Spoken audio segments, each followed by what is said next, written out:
So I am here with Diana Corliss, and you are located in Colorado, is that correct? Yes, in Highlands Ranch, Colorado. Highlands Ranch, Colorado, and we are here to talk about your sacred music program. Yes. So thank you for joining me. Thank Uh, you for having me.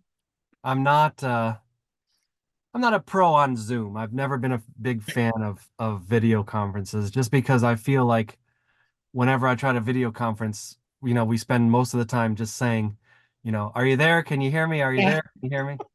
I don't know if you I'm dating myself here, but remember those days whenever the professor or the teacher would try to roll out that projector, Yeah. that The transparency projector. transparency Oh, projector, yes. Of course, I remember that. and whenever they tried to roll that thing out, you knew that you weren't going to do anything Yeah. It would the be whole at class. least 20 minutes. You're right. You're right. Yeah, I remember it was, and we and in those days we enjoyed it. We went free class because he's going to spend the entire time trying to get that projector to work. So, but anyway, otherwise I couldn't speak to you. So I think I'm glad that we're using Zoom because otherwise I Yeah. wouldn't be able to speak to you. I appreciate the face to face.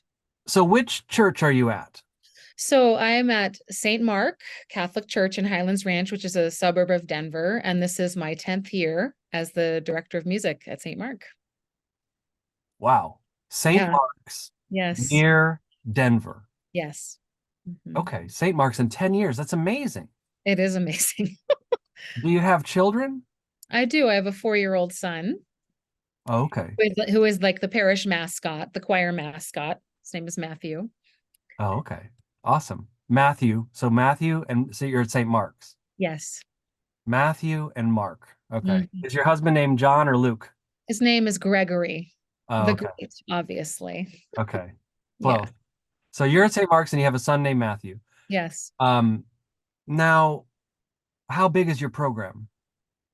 Right now we have about 18 people in the choir, sometimes 20, 18 in the full choir. And then we have a chamber choir, which is made up of 8 singers from the larger group. Wow. And you're Yeah, the director of all that? I am. Yeah. And we our space is fairly limited, so some of it has to do with just what's possible in the space that we have. It was a church that was originally conceived for in the round, so we're kind of like stuck on a side. But you So don't have carpet, do you? no, no, Good. thank goodness. Yeah, Yeah. I think it would be very difficult to have a church with carpet. Oh, I agree completely. Yeah. But I so we have mean, a nice little music area, and then we have 2 accompanists who are wonderful. And okay. that's the regular gang that gets together every week. Are you an organist? I'm not. I am primarily a vocalist. I have my master's in voice pedagogy from Westminster Choir College. Oh, So nice. yeah, so most of my professional life has been teaching voice and choral conducting, and of course singing in all of the choirs and And musical. composing. We saw your recent Yes. composition. Did you see that on the blog? I did. Thank you so much. I appreciate that. Yeah. Yeah, that's become a newer love of mine. It was actually during the shutdowns during COVID where I was just missing harmony, and I found myself really hearing it in my head a lot. And I didn't have a choir for a while. And so I felt like the Lord just gave me some gifts to put some things down. And I also then spent a lot of time in Sibelius trying to get to learn that program a little bit. But it's been a real joy to be creative in that way. I know you do that a lot too. It's like a whole other world. Um, Now, is one of your accompanists named he's a friend of mine that blogs for us. no, Um are you talking about Patrick? Patrick, yeah. Yeah, he's not one of my accompanists. I wish. He actually lives in Leadville, which is a couple hours from here. Okay. He taught once at our sacred music conference, so that's how we were connected. Remind me of his last name. Torsil. Torsel. I know him. Mhm. I feel embarrassed. I'm so terrible with names. You just wouldn't believe how terrible I am with names. But I know Patrick for many years. Yes. Patrick Torsel. Yes, And he's obviously a great organist. for sure. Yes. Now, so you have two organists. Is it ever, I mean, is it difficult to have accompanists in the sense of what if they don't know the music, or what if they can't show up, or what if, you know? Um, I have a pretty reliable staff. My one principal organist, she just took over the job in the fall. She's a lovely organist. Her name's Heather Monagle. Um, she I think her major was in organ specifically. And then our other accompanist that I just hired recently is primarily a pianist. So he's getting used to also playing the organ. And I just like them. I like them. They're very reliable and Mhm. good, solid, collaborative humans. And I just really appreciate that. Well, if he plays the piano, if he plays a lot of Bach, that will help Yeah, I'll let them know that. because you have to switch the fingers, you know. Mm. Chopin, they say Chopin was an organist as well, and Chopin, when Oh, he played the piano, they say he switched fingers more than an organist. In other words, you play the key and you yeah, switch the fingers several times on yeah, it. yes. But in some ways, piano is okay for organ, and in some ways, it's not. In the sense of obviously, it's a percussion instrument versus a sustained instrument, obviously. And in that sense, you know, people say there's no two instruments as different as the piano and the organ, and that's true. But at the same time, the piano teaches you that the bigger harmonies have to be at the bottom and the smaller harmonies have to be at the top. In Hmm. that sense, it's a good way to prepare for the organ. Yes. I mean, he's been playing the organ. We were uh really, really blessed to buy a Rogers, I think it's an Infinity digital organ in the fall. And it has just elevated the mass so much to have this beautiful instrument. It's just amazing the difference in the sound. We had kind of been when I first took over, it was an entirely different um, atmosphere than it is now. And we've very gradually and consistently made the changes to move towards what we have now. And one of those biggest changes was acquiring a high quality digital organ in the No, fall. So it's been wonderful. Yeah. sounds like you've done a lot of work. It has been a lot of work. And honestly, it's been a lot of personal work. And the reason, well, one is that I've had two pastors who have encouraged that gradual shift. Mhm. Um, our pastor, Father Beerbaum, is very passionate about having an authentic Vatican II parish um, in the Novus Ordo the way it was intended, working towards that little by little every day. And so he's been very, very supportive in helping that to grow. And one of the big things was my own formation. Like, for instance, I met you in 2018 when I did the Sacred Music Symposium. And that was really like my first foray into what came before, because before that was just, kind of just Catholic cultural, cradle Catholic cultural light was kind of the land that I came from. And so it's been really interesting to spend the time really delving into what's possible, what came before, all of that. Yeah, well, I mean, we have to do what we can. There's a lot of, I mean, you know, people can spend all this time wondering why things went the way they did and what happened and all that. And I mean, that's certainly the case, especially with the new mass, for example, the Requiem Mass. That's, I Mm-hmm. think, the really the greatest loss, you know. Oh, I would agree with you. And you know, again, I mean, we could spend years and years and years wondering how this all, because you know, when the bishops they said they wanted to renew the liturgy and they wanted to elevate the liturgy, they didn't say and they didn't vote to annihilate the liturgy, you know. And I think especially with the Requiem Mass, you know, was annihilated, and even the prayers, you know, Yeah. Requiem aeternam dona eis Domine and all that. And again, we could spend the rest of our lives wondering how that happened, why that happened. I guess it's better to try to deal with what we have. Mm. Um, so yeah, no, I think in other words, I'm not. You're saying you had some other traditions that you ended up abandoning. And I think that's, you know, the case with all of us. Again, it's but I guess what I'm trying to say is, and I'm sorry I'm not very eloquent, It's okay. I don't think it's good to spend the rest of our lives wondering how everything happened and why everything happened. I think it's important to, unfortunately, since we've inherited what we have, then to like lovingly and consistently start to mend where we can.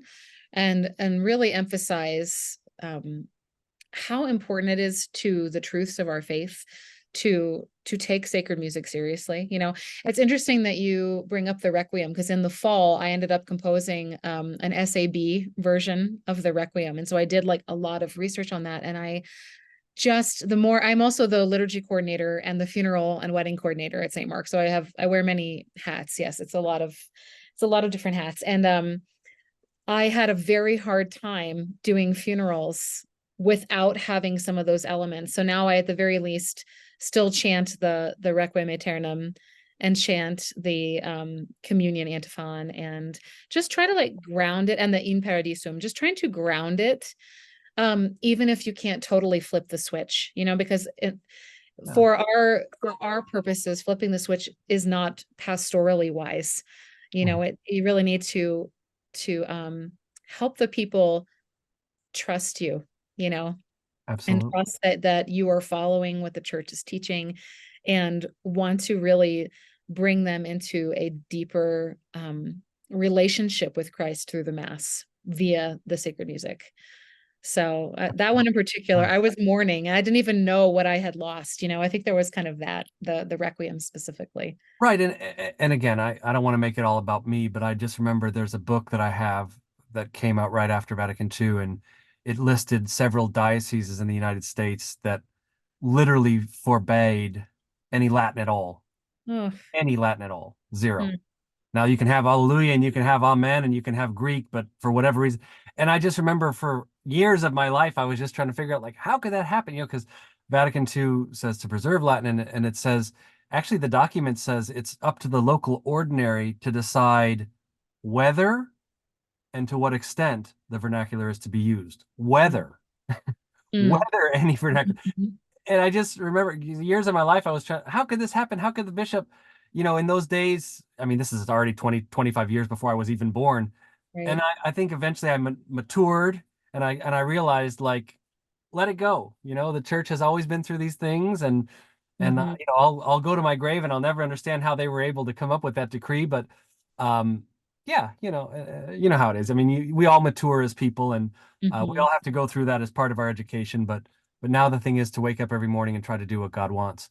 So speaking of that, we have the virtue of prudence, and I know that you have a meeting scheduled. So before you go, I want to make sure and ask you about this Colorado Sacred Music Conference. Yes. Thank you.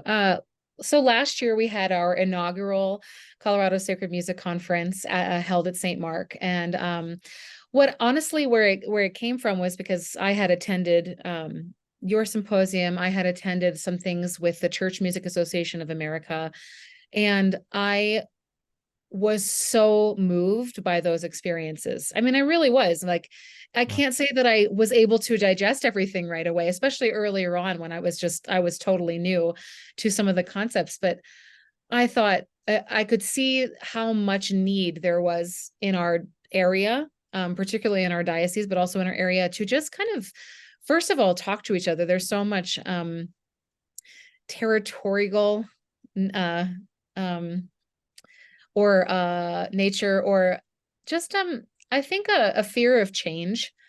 I would include myself in that. Like when I first even looked at the idea of changing, for instance, from what had come before, like breaking bread and things like that were all here before. um the work seemed enormous, right? Oh, yeah. And Well, and of course we're bred like that from childhood. For I mean, exactly. as little kids, we're Oh, pitted against exactly. each other in the competitions of musicians, and you want to be number one, and you want to beat the others out, and you're Oh, almost hoping terrible things in your mind, like, oh, I hope they get injured so I can win number one. I mean, these are the things that we're taught, and I don't know that they ever necessarily go away. So yeah, no. you have to do what you're saying. You have to reach out and be friendly towards your people over there. True. And I think too, like to realize that we don't have to always agree on everything in order to learn from one another. There's so much emotional attachment to everything, and rightly so in some ways, that musical is a fundamentally full being experience, and but I want to foster this kind of community where we can continue to be formed, where we can continue to hopefully dialogue. And it really, what I wanted to do was give an opportunity, like my opportunities were given to me, where you see what could be, right? Where you see what it's Wow. like, because what you imagine is so different from the experience of what it actually is. I remember very distinctly in the 2018 symposium, Kevin Allen composed an Agnus Dei that we sang. And I remember it was the first time I had received communion kneeling on the tongue.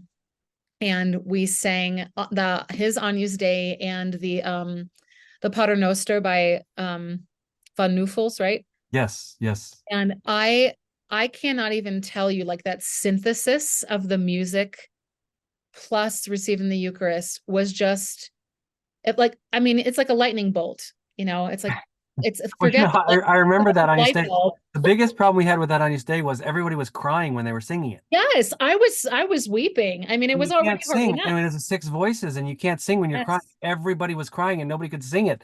And it's Oh, the same thing, man. by the way, if you ever have a choir loft, Yes. never run up to the choir loft because you can't sing. Forget what I'm Immediately thinking. after you run, you can't Yeah. sing.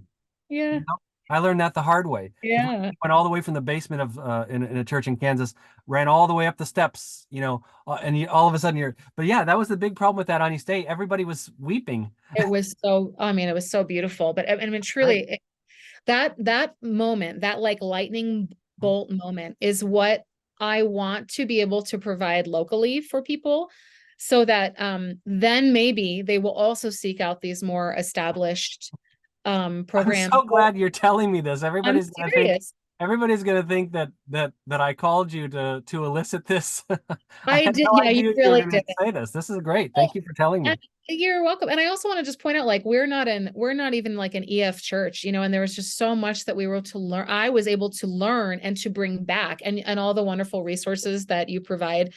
I use where I can, but just that fundamental importance of not being afraid to grow, right? And to do the hard work, you know, the hard work that's needed, mostly foundationally, and you do it gradually. And I mean, I've seen it in my own choir. I've seen it in our own parish, how much of a difference it makes. My choir members say now, when they go on vacation, for instance, if like a church doesn't sing the entrance antiphon, they're they don't even know what to do with themselves.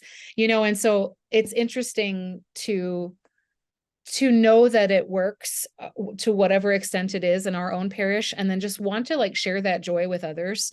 Our headliner, so to speak, is Kevin Allen this year. He Nice. he agreed to do it, so he's going to help teach us a little bit about polyphony, its role, its potential role in the mass, like, especially because this will be very new for a lot of the attendees, I assume.